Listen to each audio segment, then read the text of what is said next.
Well, this is the first. This is the first time we've actually been recording and dropped a call and had to re-record. How does that feel? How does that make you feel?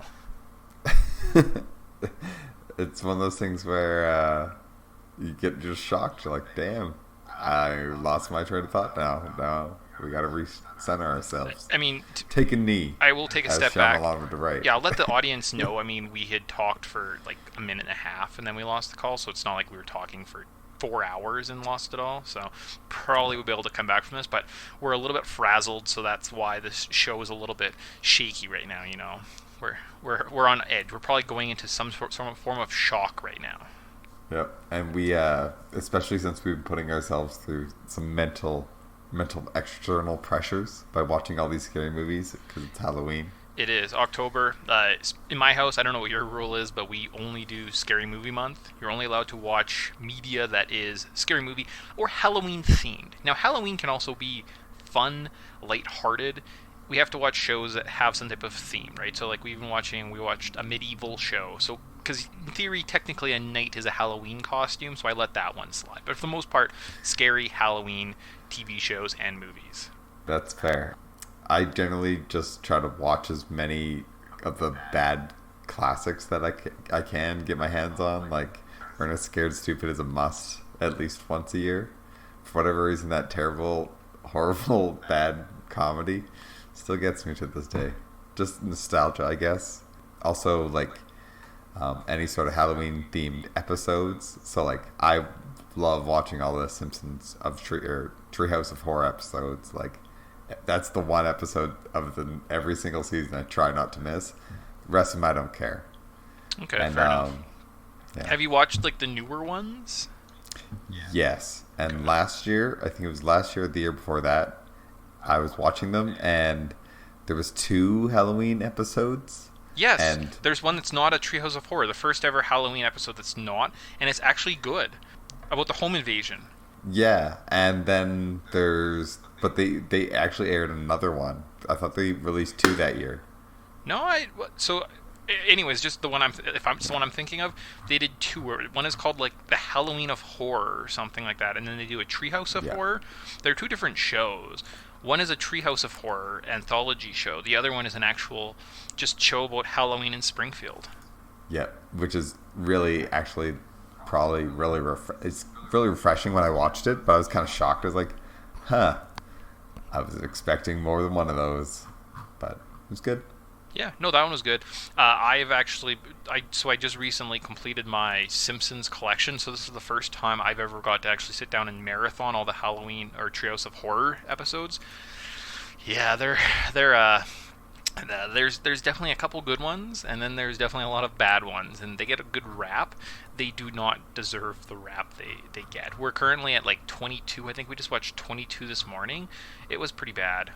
Like, yeah, really bad. It was the one where they do the parody of what's it called? The Avatar. War and Peace. No, Avatar. Oh. I was like, ugh. There's also 3 episodes that are dial something for something, dial Z for zombies, or dial M for murder, or dial D for diddly. And I'm like, you guys really couldn't come up with a different naming mechanic? Like, Simpsons writers. Yeah. Sometimes you get a good one, sometimes you get a bad one. In terms of when did they drop off to you? Like, when did they get really shitty? Early on. Yeah. Honestly, going back, if I was to rank them, I might only put like a top 5. I mean, I haven't got through it all, but I would say, what's the one? The one where he does the Night Gallery parody and Bart's talking about the paintings. I think that one is excellent. And there's one other that I'd probably go back and watch. Other than that, they're bad almost from maybe season 7. Yeah, I wouldn't doubt that. I'm not looking at the list right now, and yeah, around like Homer where he goes into the interdimensions, that one's not the greatest. Yeah, my problem is to be a good show, you have to have 3 solid segments. There are some segments later on that I quite enjoy that seem like they're fleshed out, that have a beginning, middle, and ending, that aren't just thrown together crap. But then there are so it's hard to find that one that all 3 segments I enjoy. Like, there's the one about the giant advertising monsters. I can't Yeah. stand that episode. But it's also, I've seen that episode so many times as a child. It's like ingrained in my brain. It just bugs me now. So I guess like that was an overuse issue. Yeah. And I think my like judgment's kind of clouded from nostalgia because like I go through them and I remember liking more episodes than I thought I did because you go back and like basically after like season 7, it's it's the advertising one, Nightmare on Evergreen Terrace. So like I'm assuming that's the Willy one Yep. where he's yeah, and then Homer squared. So you get one out of two, 1 out of 3 is good. And you're like, Well, yeah, sometimes it's just how quick the parody is and how well it is across. There was one that I watched the other day. It was called "Dial M for Murder." Again, because they're so original. But there was like a little tagline or something like that, and it was "Strangers on a Train," done between Bart and Lisa. It was excellent. I really liked that segment. The other 3 segments, or the other 2 segments, were just boring and awful and uninspired. So that's tough. The one with the Omega Man, where they do kind of the last man on Earth, that one's not yeah. terrible. No, for sure. But the problem is, like you said, unless it has all 3, it doesn't. It feels flawed, and Yeah. it doesn't really stand out like a good memory because you're like, okay, I'm gonna watch this one 8-minute segment. You know, like it's really good, but Well, the one for thing I eight thought of too minutes, is it worth struggling through another 16? well, the one thing I thought of too is like, why didn't at some point they say, "Hey, look, let's make some scary tales about other people in Springfield." They don't have to be just about Bart, because everyone loves Bart and Bart's so great. At one point in the '90s, Bart was huge. Bart was in Michael Jackson videos. Bart was his merchandise machine. Right now, Bart Simpson, is he one of the most popular characters in America? Absolutely not. His popularity's fallen off. People don't, I think, love The Simpsons the way they used to. And as such, why don't they explore other characters? Why don't other characters get this instead of just, well, Homer was being dumb in this one? We watched one today that was Yeah, Homer was paralyzed and he had to fart, and then he brutal. becomes Spider-Man and and it was just like, why? Like it's just fart jokes and then, oh hey look, Spider-Man. I don't understand why Matt Groening's held onto it that long. Like he should do what George Lucas did and sell his rights because I personally think that no one creator should hold on to an idea for like forever and just be like, I'm the only one that can ever work on this because I'm the only one that will do it justice. And like, yeah, until you only approach it from the same angle that you've always been approaching it, like how The Simpsons do it. It's like, we just need to write kooky adventures about these 5 characters and sometimes random characters from our massive catalog of people will show up and stuff will happen. It's like, you could diverge from the actual like medium, but they'll never do that. Well, like as long as like there's it's too marketable. Can't change the mold, man, until it's basically bought by somebody else. Yeah, but I mean, again, sorry not to burst your bubble, but Matt Groening doesn't have that much influence over The Simpsons It's right true. now. He used to. If you Yeah. listen to the commentary tracks, which I do occasionally, there's a couple where this is almost him seeing it for the very first time. Like he's sitting there with Yeah. the writers of the episode, and they're talking him through the episode, and he's like, "Why are you guys doing this? This is dumb." So he created it with Sam Simon. He still works with Fox and helps kind of, and he's obviously the artist, and they work with him, but he isn't in the studio making the episodes. Where he had the same impact on Futurama. Him and David X. Cohen were actually like collaborating and worked on the team, and they actually helped kind of mold where the series was going. So at some point, Matt Groening doesn't do Simpsons anymore. So it's a fallacy to say it's Matt Groening's fault. Okay, well then I blame Matt. No offense, Matt Groening, if you listen, but I blame him because I just don't. Whoever's in charge of The Simpsons, I just always assume it was Matt Groening. No, it's some producers, probably a bunch of Yeah. producers in some studio in Fox somewhere. That's about it. Yeah. Which is why until they sell their rights to it and some other production studio takes it over, they won't get any. It won't change from the mold. Yeah, yeah. Well, I mean, I don't think at this point it needs to. Like, I don't even know if they're like, what's the point of The Simpsons going forward? Other than the fact that it probably still makes money.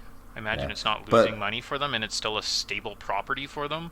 I've heard that Family Guy is close to kind of being done because they're like, because Seth MacFarlane has said, "Oh, I don't want to do this show anymore." So the fact that the Simpsons are still stable and they're still going strong after 28 seasons or something.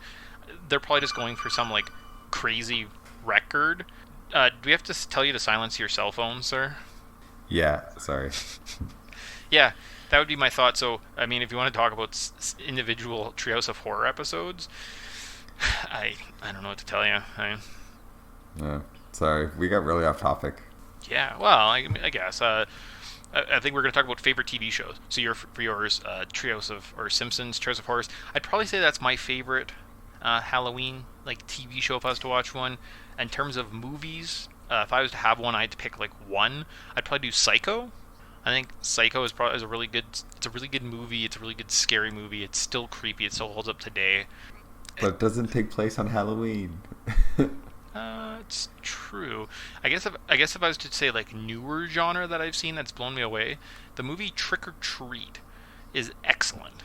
I've never watched it, but I feel like I should actually give it a chance because a lot of people talk it up. I've never gotten into it. I think that it's the very first segment and it just throws me off. It's like I don't care about these characters, just murder them already. This first segment, which is the first segment? Huh. Anyways, I haven't watched it for a while, but that's probably one of the newer ones that I've seen. Well, I guess I haven't watched it for a year. There you go. Yeah. I'll watch it in a couple weeks, more than likely. Fair enough. And then the last part of Halloween, best part. What's your favorite candy? Chocolate, obviously. So you go to a store and you say, "Give me chocolate." That's my favorite. You know what you're gonna get? You're not gonna get what you like because chocolate is very. How about more specifically?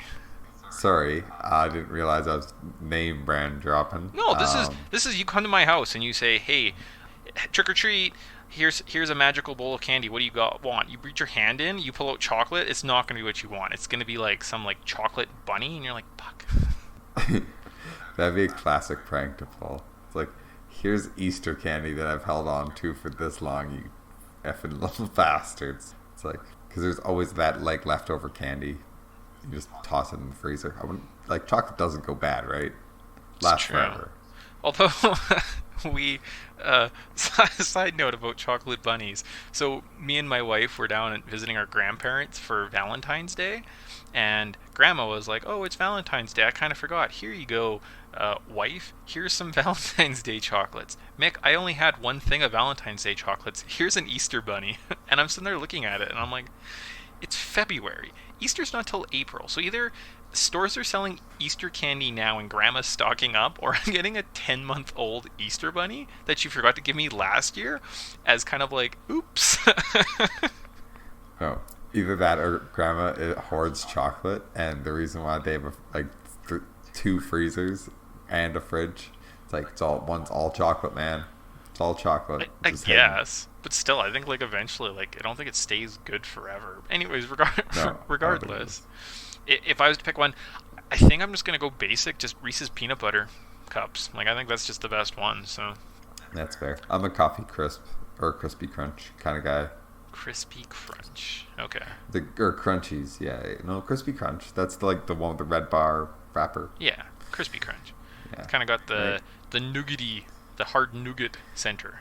Yeah, exactly. All right, so Simpsons is okay. Scary movies are good, and chocolate is the best candy. Agreed. All right, there we go. Now that solve the world's problems. Now that we've relaxed a little bit, this mental stress, the stress management we've been dealing with, we can finally get into today's topic.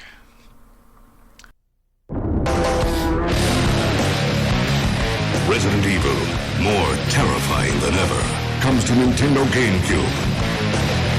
Spine-chilling action. Devastating weapons. Unspeakable evil.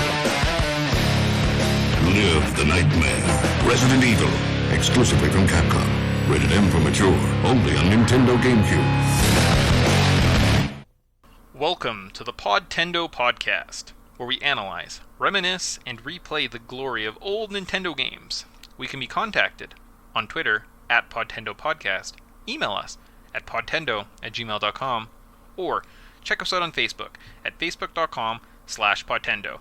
I have not updated the Facebook page in a very, very, very long time. So, That's fair. yikes. I am your co-host who doesn't update the Facebook page, Mick, and I will be joined every episode by my co-host...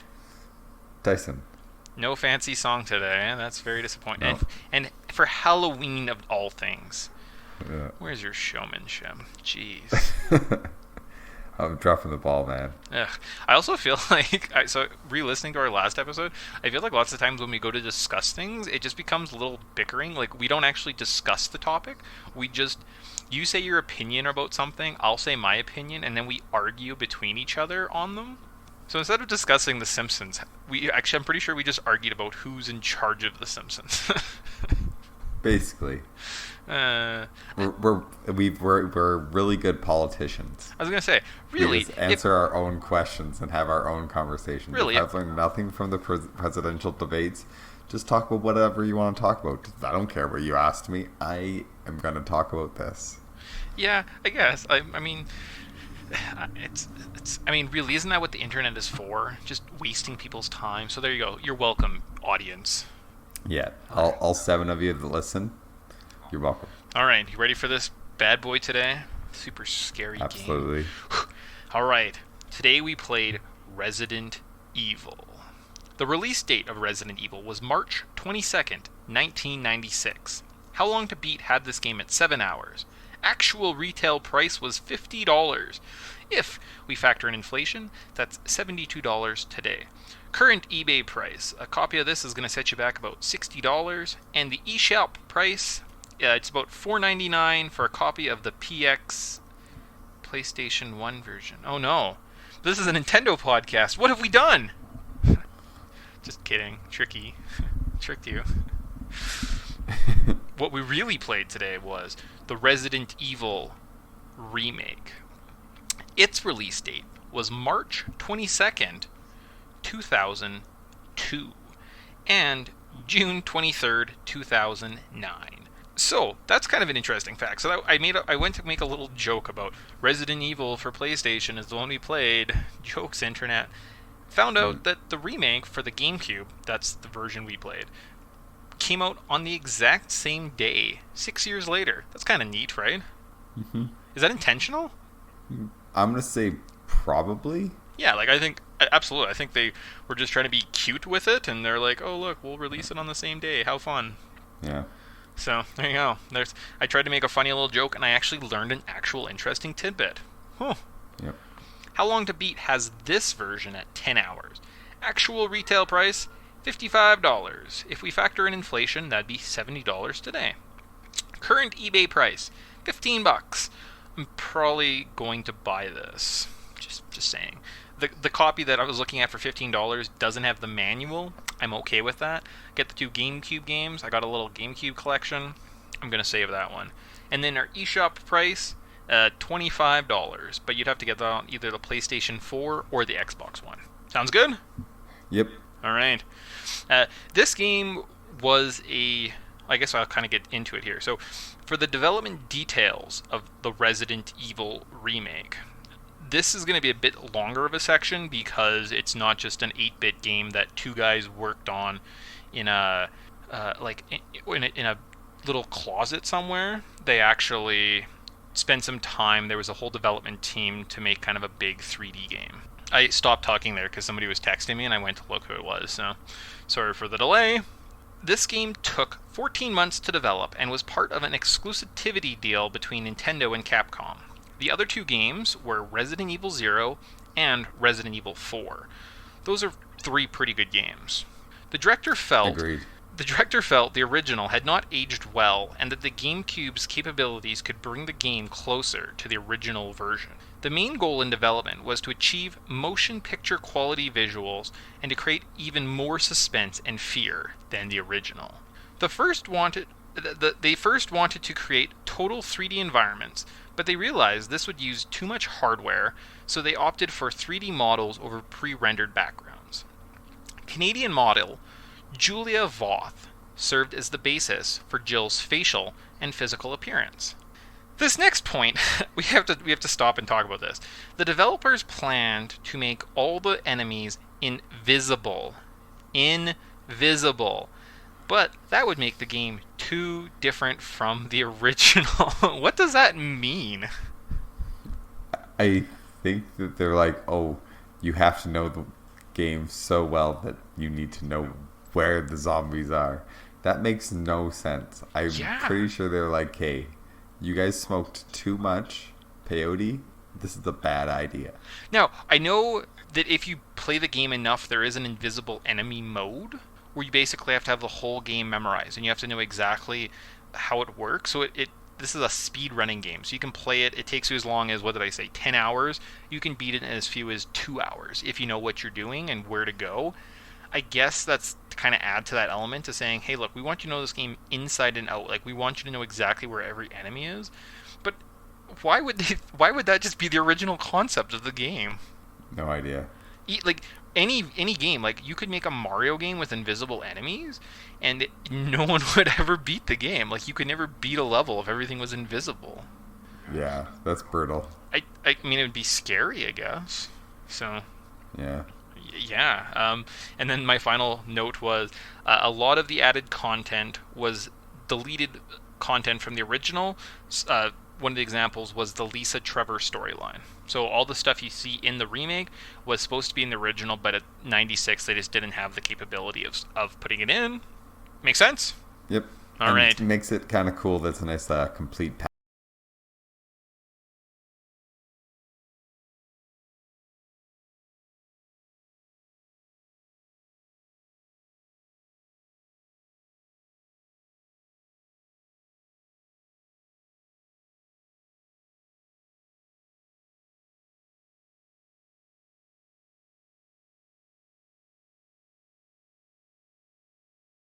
All right, and carrying on with the controls of this game. Everything in this game, similar to, say, like when we did the Castlevania, is supposed to add to the overall horror of this title. So everything was used in this game to kind of create that suspense and fear. The slow, tank-like controls give the player a sense of dread and a feeling of unease. The limited ammo, health items, saves, and inventory creates a sense of dread around every corner. You have to think out all your moves and routes through the mansion to help manage this. I refer to this as stress management, and it is the most effective tactic to create a horror game. The poor, or I guess the choice of camera angles, enemy AI, puzzles are all in place to give that character a sense of unrest. I think it is very well done. I do enjoy that the quick turn and defense items were used, or were the additions in this game. They definitely added to the maneuverability, the manageability of the game. Do you have anything to add? Made it look really cinematic, and they had phenomenal like sound design. So when it looks like you're watching a movie when the character is walking down a creepy hallway and all you can hear is like some moaning or some crunching off screen, or you can kind of like you're staring at a mirror and you see the zombie, but the character's like walking towards it or whatever. It's really well done. Absolutely. There was a glitch in the game from the original GameCube version that you could replicate infinite grenade rounds. Man, that would have wrecked this game. When I saw that, I'm pretty sure I got out of bed and went and tried it. But they've updated it or fixed it for every other version except for that original North American release. Could you imagine just infinite flame rounds? Every zombie would go down 1 or 2 hits. Their bodies would be burnt. You wouldn't have to worry about them coming back. Super chill. So I guess that's another one part of the control. So in this game, they have, when you kill a zombie in this game, typically in the past titles, you'd leave the room, come back, the zombie's body would just dissolve. It wouldn't be there anymore. In this one, they sit and they stay forever. They never leave that spot from where they drop. And there is a chance they come back as a Crimson Head. So a Crimson Head is a faster, smarter version of a zombie, and they will chase you between room to room. So in order to eliminate that, you have to carry around, kerosene and a lighter? Yep. To help eliminate the bodies. Kind of neat in that sense. Definitely adds that sense of dread, especially when you only have a limited number of kerosene to use, so it's not like you can burn every body. Definitely terrifying.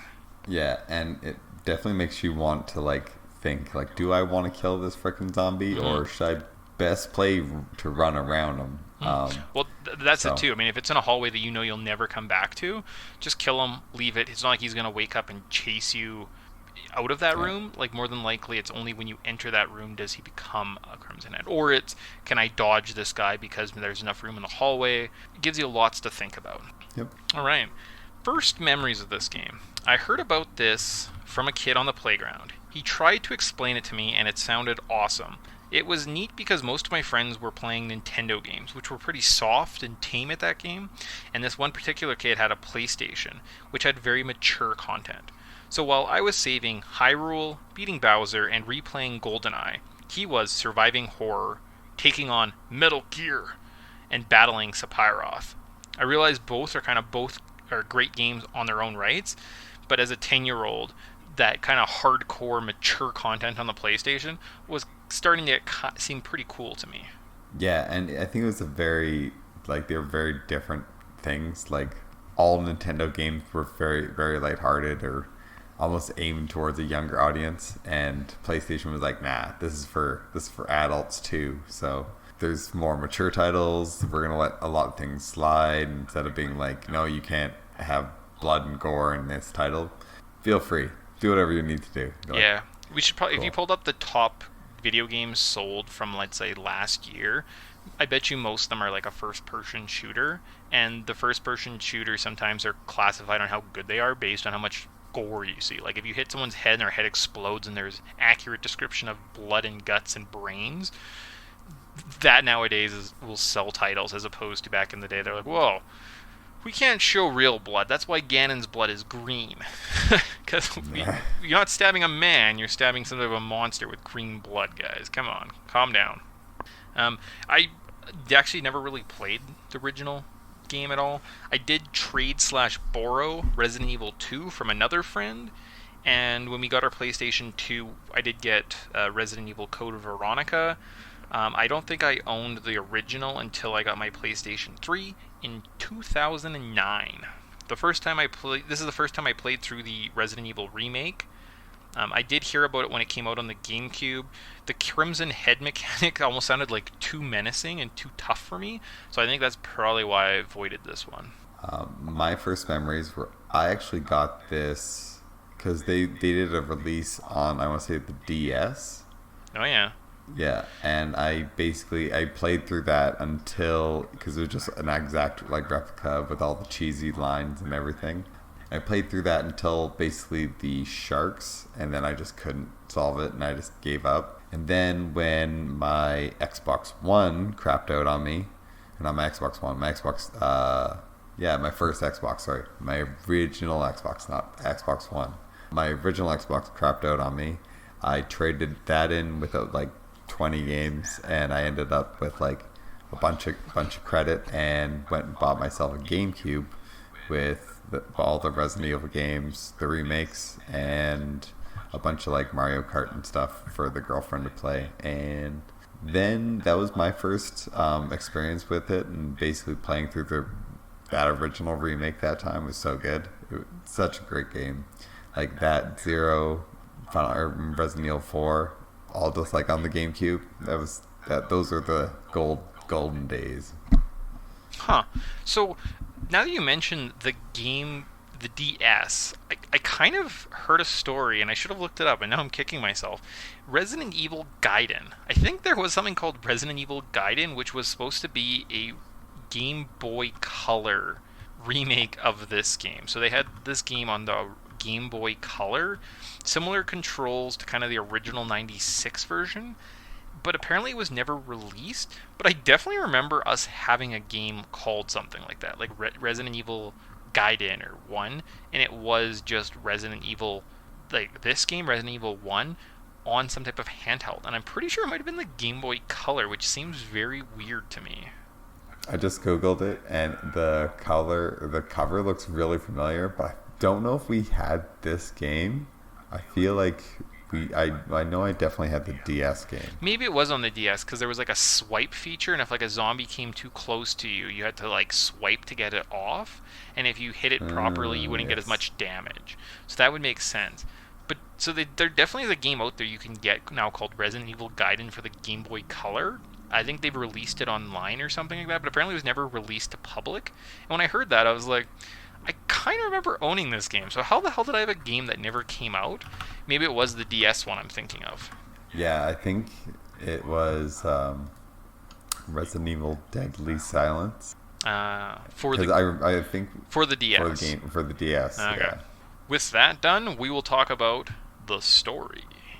The story for this game is very convoluted and spoilers filled, so I will tell you just the bare minimum to get by. The story begins with a series of cannibalistic homicides that occur in the Arklay Mountain region, situated north of the fictional Raccoon City in 1998. The Raccoon City Police Department's Special Tactical and Rescue Service, STARS, is commissioned to investigate the source of these murders. When STARS Bravo team, the initial team deployed to the area, fail to report back, STARS Alpha team goes on a rescue mission to find them. They are led to a seemingly abandoned mansion where the player, as either Jill Valentine or Chris Redfield, encounters zombies and other creatures, leading them to discover the remains of most of their comrades in the house. Before I spoil too much, let's let our heroes take this one away. Gentlemen, on to level notes for this game. It's exciting. I wrote this kind of as if I was writing in a journal every day and I was in a scary house, so that's how they're going to read a little bit. Starting off though, first thing you want to do, you got to pick your hero. You got two choices. Jill Valentine. She had less health, but more inventory. Oh, and she had a lockpick. Chris Redfield had more health, but less inventory, and had a lighter. From here, we enter the world of survival horror. Who'd you choose? I chose Chris for the first playthrough and then Jill for the second. You played through it twice? Yes. What? Okay. Yeah. I played only as Jill. I was going to go back and play it as Chris, but I kind of was hoping I'd unlock like an unlimited something. Although, I'll be honest with you, I had a lot of ammo in this game, so I didn't have to be as stingy as I was. Regardless, I only played through it once, because I was scared. That's fair. I've played through this game a fair amount of times, so I know the first half basically like the back of my hand. The laboratory part, I was kind of that fucking shark man. We'll talk about that. So, day one, I was Jill. I went looking for clues in the dining room with Barry. In the next room, I found Kenneth Kenneth, that's who Kenneth was. Duh. Sorry, that'll come up later. But I now just figured something out. Oh, Kenneth. Kenneth. He was being eaten. And there was one of the most iconic reveals in video game history. So that pale face turning around, that haunted a lot of children's dreams back in the early 90s. Yep. I ran back to Barry, and he dropped the zombie. I possibly tried to fight him once and killed him, and then when I went back through the door, Barry killed the zombie anyways, so I realized, oh, you shouldn't waste your ammo there. Yeah. I went to report to Wesker, but guess what? Wesker was gone. After securing the hall, we decided to split up for some reason, because again, it's a horror movie. Hey, let's split up, cover more ground. Stupid people. I returned back to Kenneth and followed the hallway upstairs. There was a room with several mirrors. This is kind of a creepy room because, like Tyson said, you'll be standing in a room. It's very cinematic. You'll see a zombie walking towards you, but it's not beside you. It's like on the hallway adjacent to you, but the mirror makes it look like it's right beside you. Very weird. I found a golden arrow, and I knew that was important. So I took it to the graveyard in the back. I entered a crypt, which is fucking terrifying, by the way, and I got a key. Went back to the main hall. Went to explore the other sides of the mansion. There were zombies around some corners, a map, a scary hallway, a near-death experience with a shotgun, a zombie in a tub, and then finally a save room. That's where I called it for the day. How's that? Yeah, that's pretty good. Basically, the only difference between Chris and Jill in this one is Barry's missing and Jill's there. Okay. Oh, really? Yeah. Yeah. Oh, so Jill's cruising around and you... Huh, that's fun. Yeah, and she splits up. Huh. And on a side note, that basically all the dialogue was totally written for Chris's storyline, and Jill gets like all this like kind of half-assed in secondary storyline. So the characters say some pretty hilarious things on the Jill absolutely. side, and on the Chris side, everybody takes it way more seriously. So if you want to laugh, just read the Jill, like go out, like play through as Jill. Way more funny. Okay. Well, yeah, because Barry gives you the lockpick, and he says, "Jill, you, the master of unlocking, should have this." The Yeah, he master says of that. unlocking. Like, there's definitely a Yeah. translation error there. So that's interesting that Okay. Chris is the main storyline. So Yeah, and I feel like they wanted to add some like in the development process. They were basically like they realized that they could add a second storyline, or I feel like they wanted to add a second storyline, or they got told to add a second storyline, and then they basically just like did some character swapping and added in like another like a little couple extra cutscenes, and that was it. And it's like perfect. See, I thought I heard originally it was supposed to be a multiplayer game, but they couldn't get it to work exactly, and it was supposed to you're working parallel with your partner. After they realized it was too complicated, they kind of took a step back and said, "How about we just do you play through it once as this character, and then another time through this character?" So yeah, so originally it wasn't meant to be Jill and Chris working separately; it was them working together. So that's probably why you're seeing those differences. Yeah. All right, so day 2 into the mansion. So basically, this was every time I played the game, how far I got. So you can tell how well I did each day by how much progress I made. So basically, I got the first key and quit after day 1. That was enough for me. Day 2, I found the lighter and the kerosene, and I started lighting up all the bodies of the downed zombies so they wouldn't return as crimson heads. I found the second floor map and a dog whistle. Exploring more of the second floor, I found zombies creeping around. Also a potion room. I hope I don't get poisoned and need this room. Wink! Outside a balcony, I blew the dog whistle and got attacked by 2 dogs. One had a collar with a fake key on it.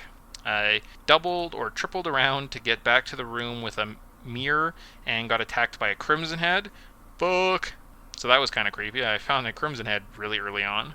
And then there was a death trap where the fake key was used to get a real key, and then we went back to the main hall, used the main key to get a grenade launcher, and then I was like, no, I'm good for the day. That's it. That's probably a good call. What difficulty are you playing on? I want to say it's either easy or potentially very easy. Fair enough. So I think with very easy, I think it's pretty hard to screw it up. So I should have wrote down how much ammo I had at the end of the game, but I think I had 20 to 30 rounds of grenades, acids. I don't think I had any flame rounds left. So that was the grenade launcher. I had 18 magnum rounds. I had something like 42 shotgun shells. My pistol had 200 rounds. So I think with very easy, you're meant to just brutally butcher and kill everything and use it as many health items as you want. So that's probably also why it wasn't that challenging. That's fair. I played on like normal for Chris and then hard for Jill, because you can kind of skip a lot of the boss battles, which are really a pain in the ass with Jill. But just doing some optional quests and just more puzzle solving. So Yes, absolutely. and puzzles are freaking everywhere in this game. Yep. From here, I found Richard. Was he in my unit? I was kind of confused who these like Kenneths and Richards were. Were they people supposed to be from like Bravo team or Alpha team? Do you know? I don't know which team they're on, but yeah, they're other Stars members. Okay. And this is where Chris actually runs into Rebecca. Yes, that's right. Who So, was like, from the Alpha team? Yeah. Okay. He was poisoned, so I ran to the antidote from the potion room. I did start using my incendiary rounds to kill and burn zombies in one go here, so that was kind of exciting. Then I pushed some statues to get a death mask. Found myself near the antidote room again, so I killed a plant to collect herbs and another death mask. I had way too much inventory at this point, so I spent a lot of time backtracking. I found the other half of the musical score and played the piano to uncover a shield, which unlocked a clock, which unlocked a door to a snake. Simple. And that snake happened to be our very first boss, Yawn. Is he a boss on Jill's campaign? Actually, is he a boss on Chris's campaign? Yes. Yes. Here though, I don't think he's considered a boss.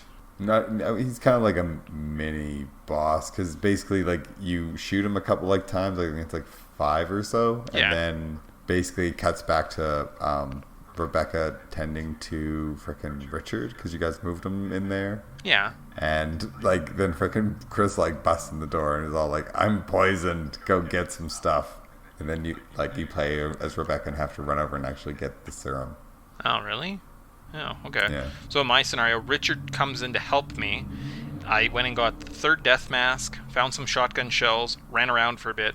Eventually, Richard was killed by Jan, and I got his assault shotgun and basically left the room. So Jan was still just in there forever, just going around in circles, waiting to kill me, and I escaped with everything I needed. So I needed to heal myself after being poisoned.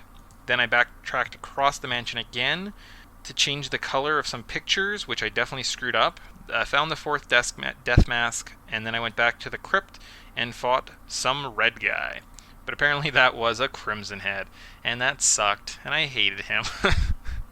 That's where I called it a day here. So 3 of my 7 days done. Just fought my first kind of Crimson Head. I guess he's also kind of a little mini boss too, right? Yeah. Okay. Basically, like, I've been avoiding a lot of the bosses or a lot of the zombies and stuff. That's kind of my strategy. Just avoid all the fucking zombies. Just try not to kill them, because as soon as you kill them, then they come back as freaking Crimson Heads. Yep. They're a pain in the ass. Yep. Okay. Stick to the walls. On to day 4. I took the metal and object crest to the courtyard and unlocked it. Went out to the graveyard. There was an old weather vane puzzle. I used the wind crest to get the magnum. Found a scary shack and a crank in it. And boss fight time. Lisa Trevor. This isn't a boss either, is it?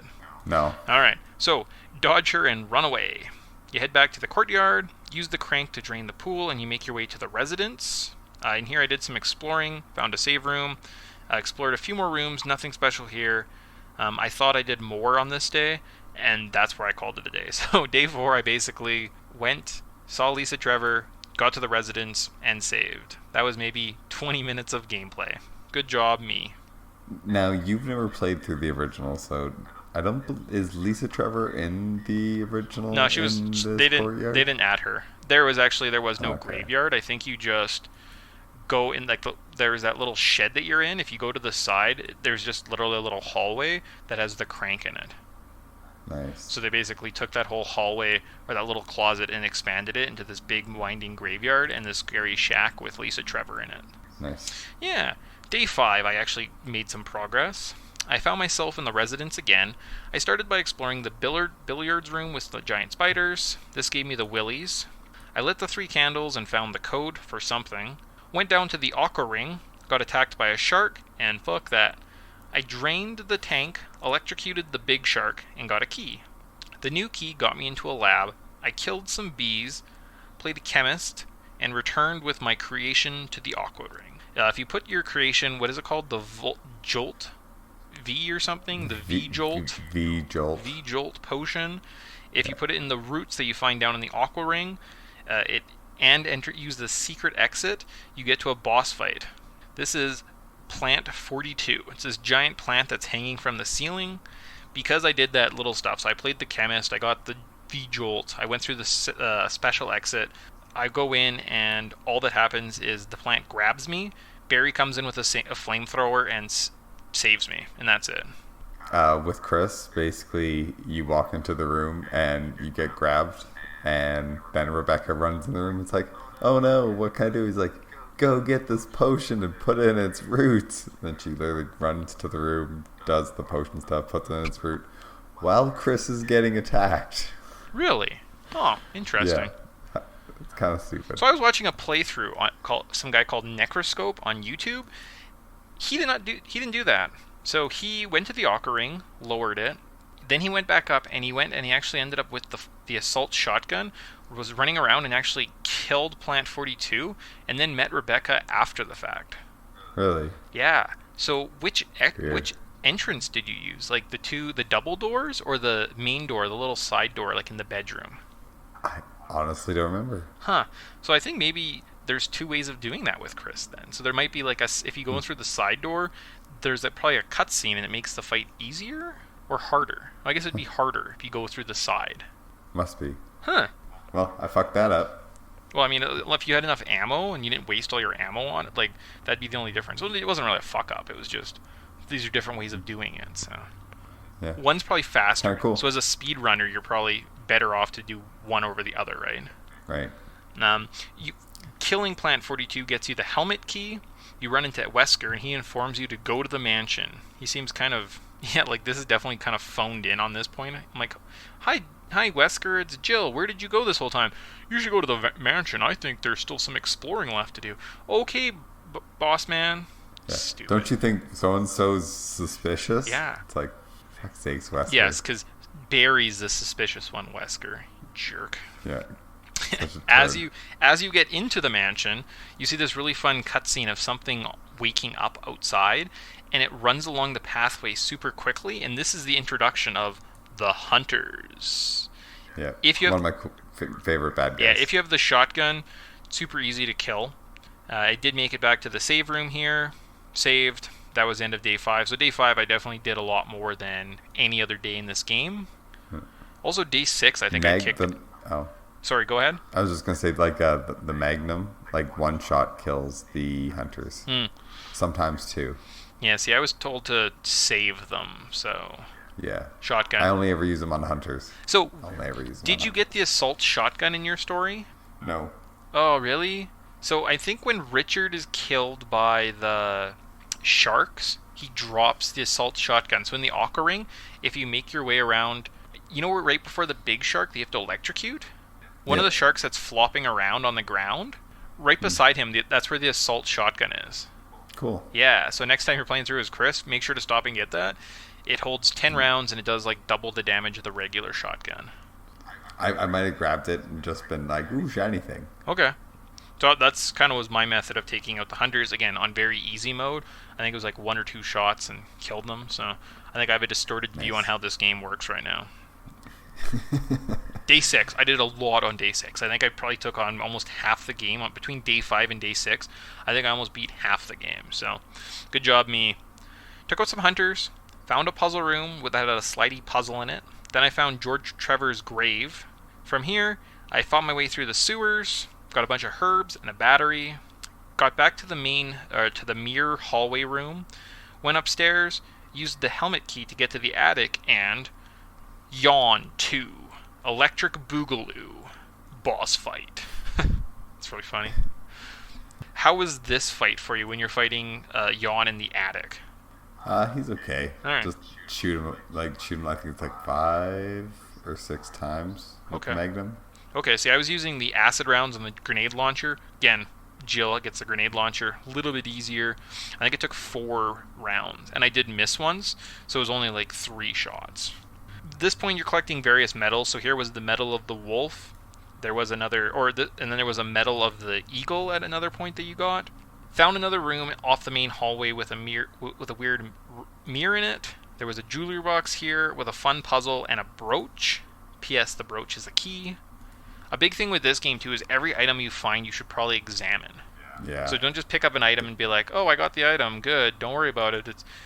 Examine it. There might be a button that might tell you something. So all the mansion keys are just called mansion keys, unless you examine them, and then they become shield key, helm key, a sword key. So that's an important habit you should get into. From here, there was some juggling of items. Use the battery in the courtyard. When the water in the pool is high, you can enter the caverns. Again, I did a lot today. Down here, I found Ricardo. Again, not really sure who Ricardo is. He tells us there's a traitor and then gets shot. So somebody here is being tricky. I'm thinking it's Chris. I don't think it's Chris. Yeah, clearly. Yeah. I played other games. I obviously know who the traitor is. Where am I at? We find a giant spider. There was a fun turning puzzle, and then you head even deeper down. We found Barry, and he sends us to our doom. Like, what a jerk. So there's a big elevator. As we're going down, Barry's like, "Hi, I'm Barry. I'm gonna come with you." I'm like, "Sure thing." And then we get to the bottom of the elevator, and there's this creepy moaning. And Barry says, "Hey, you better go investigate." So you go into the next room, and guess what? We meet Lisa Trevor. No. Was it the boss fight? No. Yeah. Basically, you just Well, this is that ish. hallway you just run past her. Uh, yeah. Don't we come to that platform? Yeah, you find the platform that you have to push the crate onto, and then you kind of double back past her. And as you get out the second time, Barry just goes up in the elevator and leaves you there. And I was like, what a fucking douchebag! Like, obviously he's not being very nice to us. Yeah. We make our way past this room. We kind of find ourselves in Lisa Trevor's bedroom. There is a little memo of what happened to her. It's kind of a sad story. Basically, she was the guy who made the mansion. His name was George Trevor. His daughter Lisa was able to take the T virus right into her cells, and it didn't kill her instantly. It just mutated her. So she sat in the mansion for something like 60 years or something, or 40 years, and was just 40. mutated and tortured, and really missed her mom. Kind of sad. Yep. And has like the mind of like a 10-year-old or some shit. Yeah, I mean, she's a horrible monster, but it's still kind of sad. So Yeah. from here, we can kind of double back to the mansion with all of the crests that we've now acquired. We can go into the 2 double doors in the main hall, which leads us down into this crypt where we finally fight Lisa Trevor. Barry also shows up here. We take his gun from him and we find out he's a traitor. If you don't give Barry his gun back, he dies. So there's a choice that will affect the outcome of the game right here. I gave him the gun back. Then you push off some blocks on either side, and she just kind of she just kind of falls off and goes, "Mother!" and jumps off the edge. So, Yeah. fun. At this point, basically, you're at the lab, so that's where I called it. So, again, day 6, very long day for me. Now we're basically the lab, the last little section. Ready for this? Yeah. The only thing is, Wesker actually helps you shoot frickin' Lisa Trevor Yeah. instead of Barry, which is weird. Can he die? So I don't believe the playthrough I was watching, Wesker got knocked off the edge and was just gone after the fight. So like after the fight, is Wesker still standing there? You can talk to him. Fuck, I don't remember because I played through Chris first. Okay, so I don't know. Maybe when I'm playing through it, I'll double check. But yeah, the guy was all of a sudden heard, "Ah!" and then Lisa kills himself, and he was like looking around, and he's like, "Where the hell did Wesker go?" He's like, "Did Wesker just get killed by Lisa Trevor?" He's like, "Huh. Well, that really changes the ending of this tale, so it's kind of fun." That's so weird. Yeah, absolutely. The final section, again, we're in the laboratory. Go time. Day 7. I'm ready. This is done today. Went down to the bottom levels. There was a confusing x-ray puzzle. Did not get it. Had to look up the solution online. Once we unlock the second floor lab, we find a photograph of some creatures, a video of Kenneth being killed. Kenneth, so the guy the body we found at the beginning that was being eaten. There's some type of weird surveillance or like a chest cam of him attacking and fighting the zombie and dying. So somebody's been watching us. Bastards. Who is the world's best example of what not to do when you meet a zombie. He's like literally shaking all over the place, firing randomly. Yeah. The zombie's still coming at him. He doesn't like the zombie's like 3 feet away from him, and he's like firing, and he's not even hitting him. Like, you're a trained professional. Yep. Where he must be firing the gun just into the air, Trying to scare him off. just trying to, yeah, maybe. There is T hallway where we find some awfully creepy bug creatures. Chimeras, I think is what they're called. Yep. Make sure to use the rest of the MO discs that you're finding in this area. This will kind of help you get the best ending. I would really highly recommend go through every little section of the lab, kill everything that you can, because there's a nitro puzzle, and then that's basically the end of the game. So the elevator needs a nitroglycerin fuel cell. You get it at one end of the lab, and if you fire your gun, or get attacked, more than likely you're going to blow up. So you basically have to walk from one end to the other, so make sure everything is cleared out completely before you do that. From there, go down the elevator. I met up with Barry, and spoilers. Ready for this? Wesker is already in the lab. But The plan is revealed. The tyrant comes out, attacks Barry, attacks Wesker. I kill the tyrant. Obviously, I'm a badass. And then I take Barry, go save Chris, and the 2 boys come with me. And as we're literally going up the elevator, there's like a down the hallway, and both the guys are like, "Don't worry, Jill, we'll save you." And they go off to fight it. And I'm like, guys, it's a zombie. Like, we know what zombies sound like at this point. Let's just go on the elevator and leave. That's funny because I think it's Rebecca and Jill that are like, Chris, you go on. We got this. It's like there's the elevator's right there. So yeah, We don't need to go shoot that yeah, thing. that's what I thought too. I was like, guys, if we just get on this elevator and all leave together, it's fine. So you get to the top of the platform. If the guys are coming, the elevator then comes up and they both step off, and there's like a little dialogue. So the game is meant for if it's just you, they wanted to have the one scene of you just stepping onto the platform. That's it. If the elevator comes up and only Chris comes out, that means you only saved Chris, etc., etc. And it's time for the final boss fight, the Tyrant. The three of us fought off the Tyrant. Oh man, the three of us fought off against this bastard. I used the Magnum at this point. I had about 18 rounds, so I had no issues. He does this weird rush attack where basically he'll be going to attack Chris, pause, and charges at me full blast and kept knocking me across the screen, which was very annoying. After enough damage, you get the rocket launcher from the guy flying around in the helicopter, whatever his name is, and that's it. That's the final blow. You can hit him with the rocket launcher, blows the Tyrant apart. The end. Did he ever deflect it on you? No. Oh yeah. Can he do that? He did that once to me. I was like, you son of a bitch. How the fuck do you do that? Yeah, that sucks. Again, I think probably because I was on very easy, I don't think it was an issue. So. Yeah. So that's probably one of the longest games we've played on Podtendo. We beat it. It was a tough one.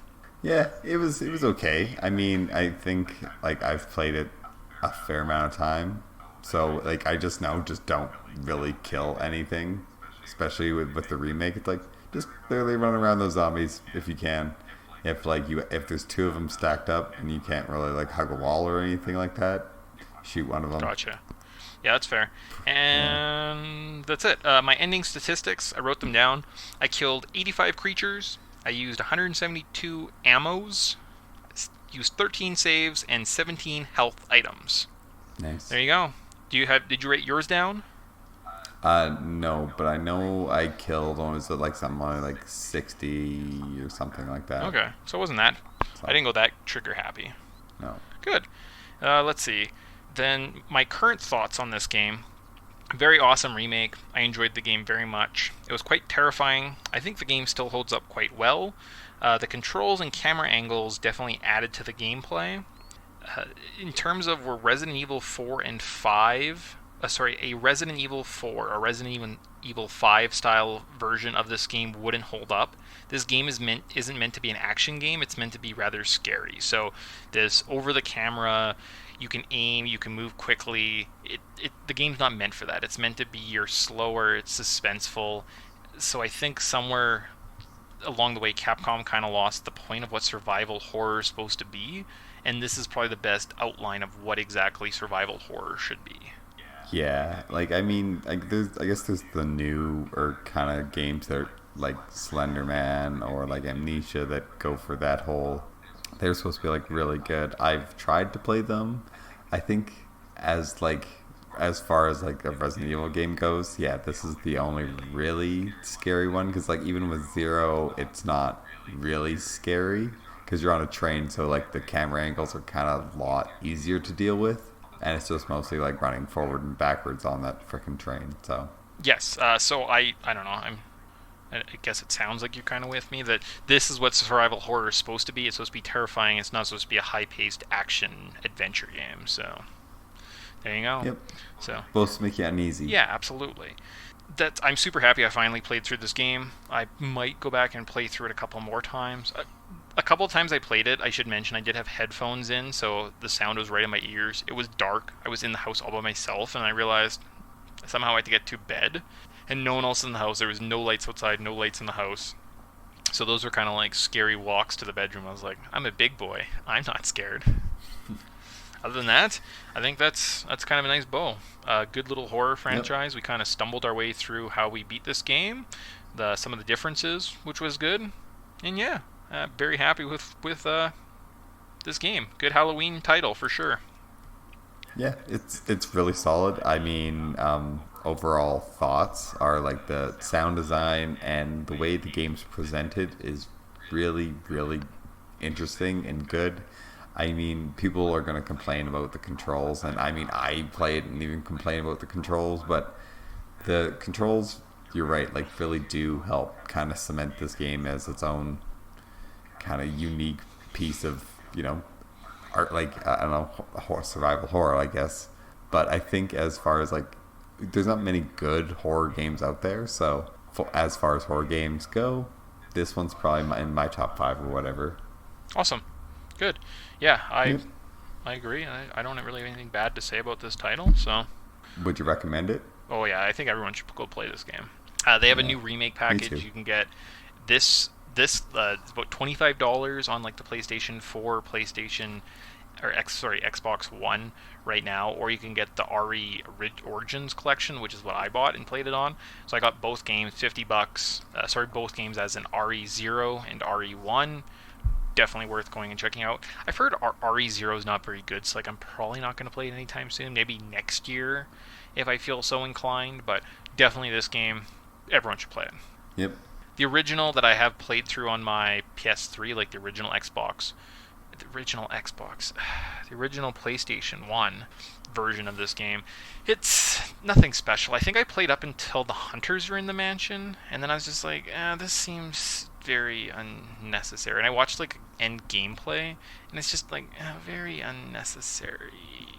I don't know. This one's awesome though. Play it. It's great. All right. Skip the original, go straight to the remake. Yep. Are you buying it? I looked online and I searched high and low. I found a lot of theories about the upcoming Resident Evil 7 game. Not so much on this game. So I was going to try and come up with one right now, and as I wrote that, my brain started working and I wrote this down. Wesker convinced some of the scientists to start the outbreak so they could get rich. They released the toxins and creatures to take out the rest of the staff. They escaped and set the traps and puzzles in Mr. Trevor's mansion. As they escaped, some of them were killed off. This is why all the traps are set in the house and the items are scattered and are hidden in weird places. The scientists were taken out by the creatures as they escaped, and many of those who did not make it out... and any of those who did make it out, well, Wesker took them out.